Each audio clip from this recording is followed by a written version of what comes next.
नमस्कार, स्वागत है आपका द 4 PM न्यूज नेटवर्क पर। मेरा नाम है रविंद्र सिंह शोरान। इस वक्त की सबसे बड़ी खबर आ रही है सुप्रीम कोर्ट से। एक खबर आ रही है जिसका सुप्रीम कोर्ट से भी संबंध है और संसद भवन से भी संबंध है। खबर बड़ी है और जिसका स्टूडेंट्स से भी संबंध है। आपको याद है 20 जुलाई को जो स्टूडेंट्स ने मार्च किया था जंतर मंतर से संसद भवन की तरफ, उसमें पुलिस ने बहुत ब्रुटली, बर्बरता से लाठीचार्ज किया था। वो मामला पहुंच गया सुप्रीम कोर्ट और सुप्रीम कोर्ट ने अब उस पर सुनवाई करने के लिए हां कर दी है। इस मामले पर कल सुनवाई होने वाली। कोर्ट ने क्या कहा वो बड़ा महत्वपूर्ण है। असल में कई सारी पिटीशंस आई हैं। सिलसिलेवार ढंग से इस पूरी घटना को बताता हूं। संसद में क्या हुआ वो भी बताऊंगा, सुप्रीम कोर्ट में क्या हुआ और स्टूडेंट्स के साथ क्या किया था वो सब बात है। सबसे पहले सुप्रीम कोर्ट में आज क्या हुआ। सुप्रीम कोर्ट में कुछ पिटीशंस आई, बिहार से भी आई, दिल्ली से भी आई, दूसरे शहरों से भी आई। उन पिटीशंस में कहा गया कि जो स्टूडेंट्स एजिटेट कर रहे थे पीसफुली, उनके ऊपर लाठीचार्ज किया गया। एक बात। दूसरी बात, लाठीचार्ज करने का प्रोटोकॉल क्या है। सुप्रीम कोर्ट ने अपने 3 अलग अलग मामलों में, एक Somnath versus State of Maharashtra, दूसरा State of West Bengal versus D K. Basu versus State of West Bengal और Prakash Singh versus Union of India, इन 3 मामलों में सुप्रीम कोर्ट ने यह तय किया है कि कौन की पुलिस अगर लाठीचार्ज करे तो किस पर करे और किन स्थितियों में करे। कोर्ट ने कहा कि भाई पीसफुली अगर कोई प्रोटेस्ट कर रहा है, अगर कोई पीसफुल प्रोटेस्ट कर रहा है तो वो तो, सुप्रीम कोर्ट ने कहा कि वो तो कॉन्स्टिट्यूशन उसको तो गार्ड करता है, कॉन्स्टिट्यूशन उसको सेफ करता है, वो तो कॉन्स्टिट्यूशनल सेफ गार्ड के तहत है ना, और इंसान का फंडामेंटल राइट है। कोर्ट ने कहा कि अगर पीसफुल और लॉफुली कोई व्यक्ति प्रोटेस्ट कर रहा है तो उसको सेफ गार्ड करने की जिम्मेदारी दी है, गारंटी दी है कॉन्स्टिट्यूशन ने। फिर कहा कि एक्सेसिव लाठीचार्ज कैसे हो गया, तो सुप्रीम कोर्ट ने सीधे तौर पर झटका दिया है केंद्र सरकार को, अमित शाह को, क्योंकि गृह मंत्रालय अमित शाह के तहत आता है। अब उनको जवाब फाइल करना होगा उन सारी पिटीशंस पर जो लंबित हैं। नॉर्मली क्या होता है, अलग अलग दिनों में पिटीशंस आती हैं, लेकिन एक बार जब सुप्रीम कोर्ट के सामने पहुंचती हैं तो सुप्रीम कोर्ट सुविधा के हिसाब से उनको इकट्ठा कर देता है। उसको क्लब करना कहते हैं। क्लब करने का फायदा क्या होता है कि सारे मसलों की सुनवाई एक साथ होती है, सरकार को भी आसानी रहती है, सब पर जवाब दे देती है तो सरकार अलग अलग पिटीशन पे जवाब देना पड़ेगा, और कोर्ट क्योंकि मामला एक है इसलिए एक साथ उस पर बहस कर लेती है, सुनवाई कर लेती है। तो कोर्ट ने उनको क्लब कर दिया है और कल इस मामले पर सुनवाई होगी 28 जुलाई को, मंगलवार के दिन। तो ये बड़ी खबर आई है और कोर्ट ने कहा है कि ये तो गारंटी करता है, कॉन्स्टिट्यूशन की गारंटी है, किसी और की नहीं है। अब कॉन्स्टिट्यूशन की गारंटी का मतलब क्या है भाई? सरकार का पहला काम क्या है? सड़कें बनाना, अस्पताल बनाना? बिल्कुल नहीं।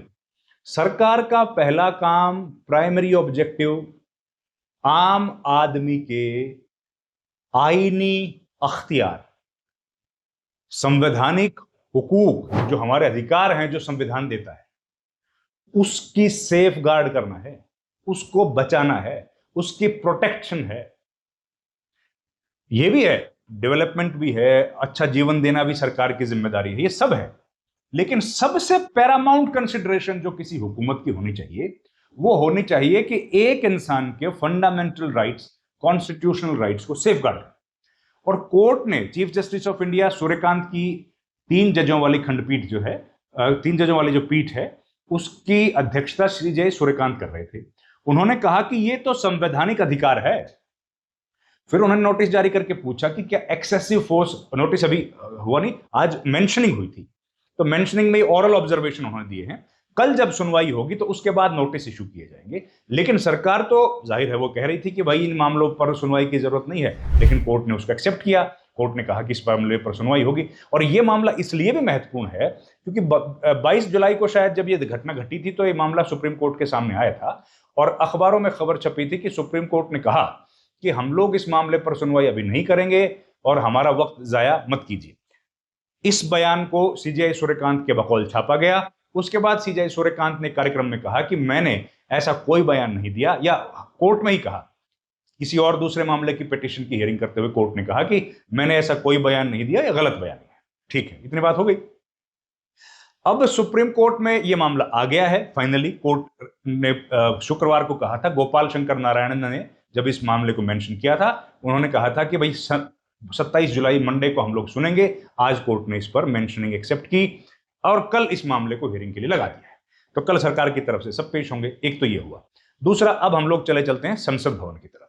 संसद भवन के बाहर आज 11 बजे जब संसद की कार्रवाई शुरू होनी थी, तो उसके ठीक पहले 10 साढ़े 10 बजे के आसपास विपक्ष के सारे नेता सांसद वहां इकट्ठा हुए और सब सांसदों ने इकट्ठा होने के बाद कहा कि ये जो लाठीचार्ज हुआ है, ये गृह मंत्री की जिम्मेदारी है, अमित शाह की, और उनको माफी मांगनी पड़ेगी या पनिशमेंट होनी चाहिए उन अफसरों के लिए, अधिकारियों के खिलाफ जो इस मामले में संलिप्त थे, जिन्होंने लाठीचार्ज को अंजाम दिया और जिनकी वजह से लाठीचार्ज हुआ। संसद भवन में कहा विपक्षी नेताओं ने। फिर कार्रवाई हुई शुरू 11 बजे सुप्रीम संसद भवन की। तो संसद भवन की जब कार्रवाई शुरू हुई तो 11 बजे हाउस नहीं चला। 11 बजे संसद के भीतर भी विपक्षी सांसदों ने यही मांग की कि जिन लोगों ने लाठीचार्ज पुलिस ने किया है, उन लोगों को they should be brought to justice. क्यों आधे लाठीचार्ज किया गया और किस वजह से लाठीचार्ज करना पड़ा। अब लाठीचार्ज का एक प्रोटोकॉल है, सुप्रीम कोर्ट ने भी पूछा। आप जानते हैं कि अगर पहली बात तो पीसफुल प्रोटेस्ट पर लाठीचार्ज होना ही नहीं है। अगर जरूरत पड़े तो पैर पर लाठीचार्ज करेंगे, लेकिन सिर्फ पर लाठीचार्ज किया गया है और कई लोग ऐसे दिखे जो लाठीचार्ज में घायल हुए। हालांकि कई खबरें कह रही है कि पैलेट गन्स तक का यूज हुआ, जो कि एक लीथल वेपन है। सरकार ने हालांकि डिनाई किया, लेकिन कई ऐसे लोग सामने आ गए। बल्कि इंडियन एक्सप्रेस ने तो छाप दी है कि कितनी बार पैलेट गन्स का उपयोग हुआ या किस व्यक्ति ने कितने फायर किए पैलेट गन से, ये तक डिटेल दे दी है।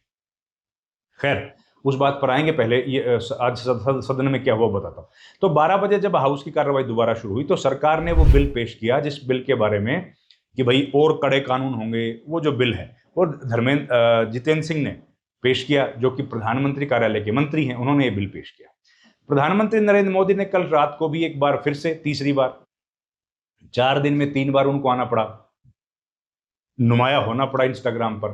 खुद ही अपना रील बनाया, अब इंस्टाग्राम पर डालनी पड़ी और कहा कि भैया ये जो स्टूडेंट्स एजिटेट कर रहे हैं या स्टूडेंट्स जो नाराज हैं, उनके लिए हम लोग एक नया कानून लेके आ रहे हैं।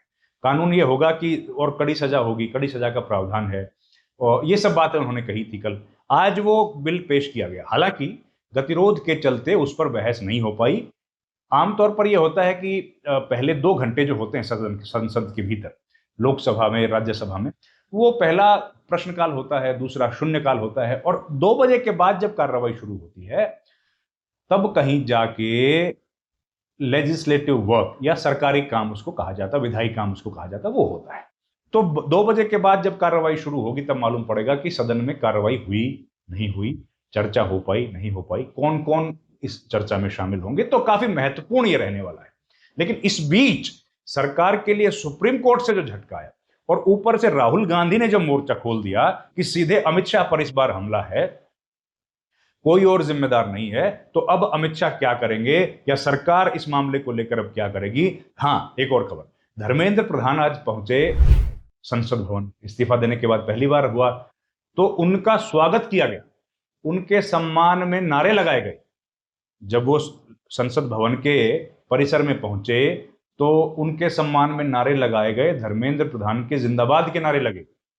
अब देखिए, ये तो थोड़ा सा समझ नहीं आया कि जिस व्यक्ति ने स्टूडेंट्स के साथ, जिसकी वजह से करीब 20 छात्रों ने एक्सट्रीम स्टेप ले लिया, लाठीचार्ज हुआ, इतने दिन अनशन किया, फिर सरकार की इंसल्ट हुई, सरकार अपमानित हुई और इस वजह से उनको सरकार से इस्तीफा देना पड़ा। तो भैया, कौन सा वो बहुत बड़ा तीर मार के आए हैं?